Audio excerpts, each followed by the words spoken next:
Stick around, kids. Coming up next is Indy News number 106. It's our last Creative Differences episode for the 106 line of newses. And in it, we're going to talk about, Edgar Rice Burroughs is suing Dynamite over Lord of the Jungle. Go figure. And for John Carter. We're also going to talk about Stanley Media's lawsuit over Conan the Barbarian and their very tenuous rights to many of the Marvel properties. And we're coming up to a final grinding end to the Todd McFarlane-Neil Gaiman lawsuit. All that and more coming right up. Nobody has more independent spirit than Bo and Comic Book Man. Chaos, the one reliable constant. Indy Comicbook News, episode 106, The Underwear Option. Hey folks, Comic Book Man here. Welcome once again to my video outhouse. Bo, what time? Yes? What time is it? My watch fell off. It's Indy News time. Indy News. Doesn't have cell phone. Indy News number 106. Another Creative Differences episode. That's Why right. can't they get along? Creative Differences, and it's coming to you from this place, Alternate Reality, which is located at the intersection of 111th and Kedzie in beautiful downtown Mount Greenwood. Alternate Reality, where all my new comics, including all my indie comics, including all my John Carter Warlord of Mars comics, and all my Lord of the Jungle Tarzan comics are always 15% off every day for everyone. Bo, why would I have mentioned those two properties at the opening? Because they're part of our first story about the Edgar Rice Burroughs Incorporated suing Dynamite for trademark infringement and unfair competition with the release of Lord of the Jungle, which is not called Tarzan for a reason. I thought it wasn't called Tarzan because Tarzan books don't sell. It's so not- maybe Lord of the Jungle It's will not sell. called Tarzan because, But he's Tarzan in the book. because Tarzan is in Dark Horse Comics. Well, And that's no. That's one of those things where Dark Horse is reprinting Tarzan stuff, just like they reprinted John Carter stuff. But I assume that the rights were divided up among several different people to do several different things, just like John Carter is. But Marvel's doing a John Carter comic, Dynamite's doing a John Carter comic, Dark Horse is doing the John Carter reprints. But in the last issue of Dark Horse Presents, there was a brand new Tarzan comic in there. Oh, there is? Yes, there was. Really? Well, what the hell's that doing in there? It was in there because it was in there. All in the Warlords of Mars comics. Now, part of the problem with them suing Dynamite is a couple of the covers for Warlord of Mars, Asia Thoris, had her more or less kind of look like she was naked. They definitely were. The variant covers were. They're risque covers. And that's what they're listed as on the invoice. The variant is called risque cover, and she is naked from the waist up, with the Orioles and the nipples and all that.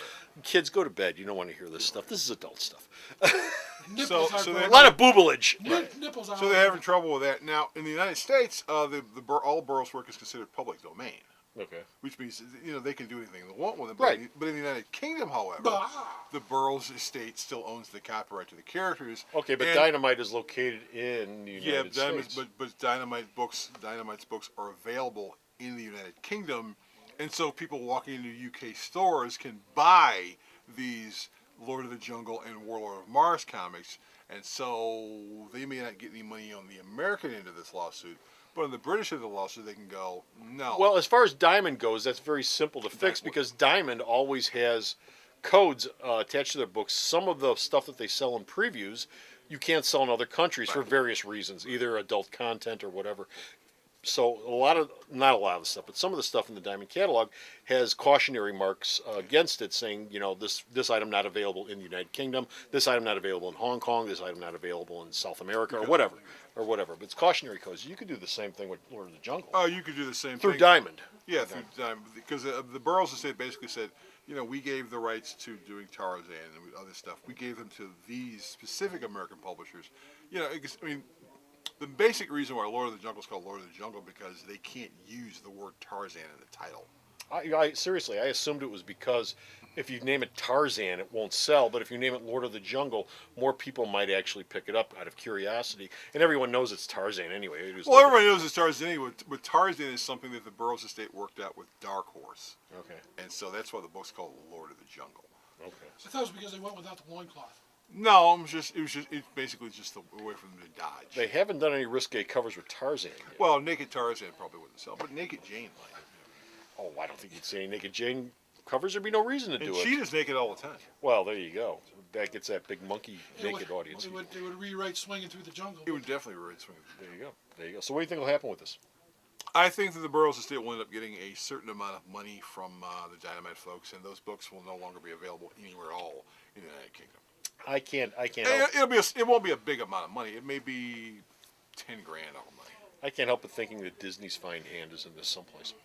Well, Disney doesn't own the copyright to John Carter: World of Mars. Disney's making the movie, and they made a deal with the Burroughs estate. Yeah. I mean, they're not suing because the Burroughs estate's not suing them. They're not suing them because doing World of Mars because of the book. They're suing them because of the cover content. Right. They don't because they got the same deal with Marvel. Marvel's got one going on too. So. Is that why they didn't call it Warlord of Mars? And just call it They didn't call it Warlord of Mars because they thought that American artists would go, "What the hell are you talking about?" So they're not going John to what the Carter. hell are you talking about John Carter? Right. Doesn't mean John anything, Carter is much easier for an audience walking up to the multiplex and go, "Give me a ticket for John Carter," because that's what they're going to say anyway. But it doesn't mean anything. Well, It because doesn't sell the movie. It doesn't sell the movie. Well, actually, as far as selling a movie goes, John Carter might actually be more saleable than Warlord of Mars. Right. Warlord of Mars automatically will alienate some people, whereas John Carter will not. Of course, it's a double-edged sword Right. because the people who are looking for a science fiction film. Well, no, I'm about to kill my own argument. The people who are looking for a science fiction film won't go to something called John Carter, but they'll probably know what it is anyway. Right. And if you look at, Never mind, forget it. Moving on. And if you see the trailers, you already know the film's set on Mars. So there, Yeah. why do we need to put World of Mars in the title when you can figure that out from looking at the trailer? Okay. Because the same reason you don't put Tarzan on Lord of the Jungle on the front of on the cover. Or you just put Tarzan, people will go. Yeah. Tarzan. Okay.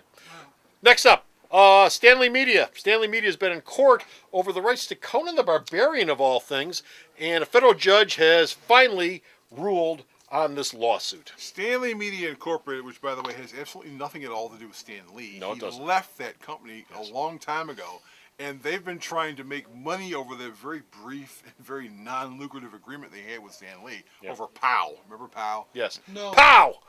It was a Pow! short-lived, relatively pointless comic line. But for a brief moment in time, they did own the rights to Conan the Barbarian. Okay. I think they owned it for like about a week or so. A week and a half. Yeah. And the It was moment very right. quick. Did they publish at all? No. Well, the Conan Barbarian, their deal. They didn't know it long enough to do anything with it. Right, and they decided to do the Conan and the Barbarian movie. Yeah. And that was the basic reason why they had a part of that. That movie stunk. But yeah, Stanley Media Incorporated lost it. Judge said you don't have a case. Now, on March the 8th, they're also going to go back to court and waste everyone's time again by going, Stanley Media worked with Stan Lee, and Stan was here, and therefore we should have part of the rights to Marvel Comics and all the stuff that they do. And the judge is going to go, get the hell out of my courtroom, you idiots. So that'll be the end of that then. Well, no, they'll appeal because they're just so stupid. They'll just appeal. Now I understand they're also suing for the rights to Spider-Man. All Fantastic that Four, stuff. and They go, Stanley Media. He worked on us, and he worked with us for 5 minutes, so that means that we own the rights. Right, to we own the rights Fantastic to Four. none of which actually showed up in any of the Stanley Media books. He never popped up on POW. I mean, Well, no, the reason they didn't is because Stan would have had his ass sued. Right. Well, and how far do Stan's rights go for owning the character? Stan and Marvel have worked out their deal a Right, long a time long ago. time. I mean, Stan was. Well, I'm sure the deal doesn't include, take the Fantastic Four to wherever you want. Yeah, Right. Do whatever you want with it. Stan- I'm sure that's not part I of mean, the as deal. far as I So can his remember, stake is Stan's still getting that $1 million a year check from Marvel from the deal he made with them a long time ago. He settled with them quite a while ago in his lawsuit. They said, "Well, look, you're not going to win anything, but we'll give you $1 million a year, and you don't have to do anything." And he says, "Well, yeah, give it a check." So. Okay. Our last creative differences story is old news, which we are replowing one more time because it is not out of the news. We got a money figure. Neil Gaiman, Todd McFarlane lawsuit over Miracle Man, Mr. Over Miracle Man, actually Angela, Malaboglia. Yeah, it's all grinding down to a final ending. Gaiman won the lawsuit. Right. There was an escrow account set up way back when this lawsuit started. Right. The escrow account, when the judge decided that Gaiman actually owned a 50% percentage of Angela, Malaboglia, and other stuff that he worked on while he was there, it was like $380,000. But they said with inflation now, Gaiman's going to get about $450,000 out of this thing. Now this is just the escrow account.